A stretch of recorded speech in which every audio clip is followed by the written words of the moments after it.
देवबन नाम का एक स्थान है, हरिद्वार से थोड़ा पहले पड़ता है।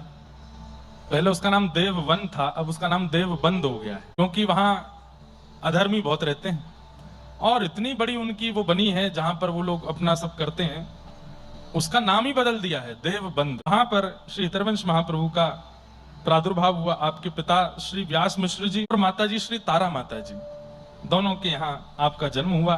पहले तो आपका जन्म हो नहीं रहा था, तब आपके ताऊ जी, जिनका नाम था श्री नरसिंह आश्रम जी, वो संन्यास ले चुके थे। एक बार भ्रमण करते हुए देवबंद आए तो उनके छोटे भाई व्यास मिश्र जी और उनकी पत्नी तारा माता दोनों प्रणाम करने के लिए गए और नरसिंह आश्रम जी से जाकर के आपने प्रार्थना की। तब व्यास मिश्र जी को देख करके उन्होंने कहा, कुछ इच्छा है मन में? तो बोले नहीं नहीं, कुछ इच्छा नहीं है। तारा माता की ओर देखा तो माँ के मन में इच्छा थी कि एक संतान हो। तब उन्होंने देख करके कहा कि देखो, इस जन्म में क्या, कई जन्मों तक तुम्हारे संतान नहीं है, इसलिए भगवत कृपा मान करके आप दोनों प्रेम से रहिए। अब इनकी पत्नी, मतलब कि महाप्रभु जी की माता जी ने एक बात कही नरसिंह आश्रम जी से।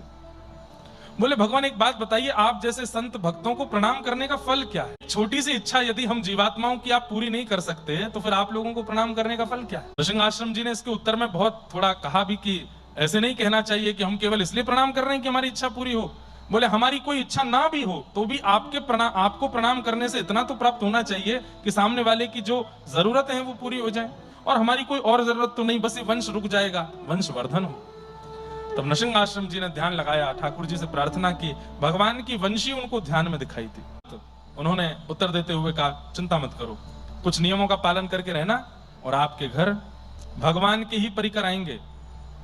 आपका वंश बढ़ने वाला नहीं है, लेकिन हरि ही कृपा करके आपके वंश को बढ़ाएंगे, इसलिए बालक का नाम हरवंश ही रखना, क्योंकि उनसे ही इस वंश का प्रादुर्भाव होगा। तारा मैया और व्यास मिश्र जी प्रसन्न हुए, आप निर्वहन करने लगे। एक समय आया, तारा मैया की कोख भरी और धीरे धीरे धीरे धीरे बालक पनप रहे हैं। लेकिन कुछ महीने ही व्यतीत हुए थे कि तारा मैया को अचानक से श्री यमुना जी का दर्शन होने लगता था, अचानक से श्री गिरिराज जी की तलहटी का अनुभव होता था, अचानक से श्री वृंदावन के, जो कभी वृंदावन गई ही नहीं थी अपने जीवन काल में, अचानक से उनको वृंदावन का स्मरण स्फूर्ति होती है। क्यों? क्योंकि गर्भ में जो है वो तो वृंदावन के ही है ना, भगवान की वंशी। आपने व्यास मिश्र जी से प्रार्थना की कि मुझे वृंदावन का अनुभव होता है चित्त में। व्यास मिश्र जी बोले, हम कभी वृंदावन तो गए नहीं, फिर वृंदावन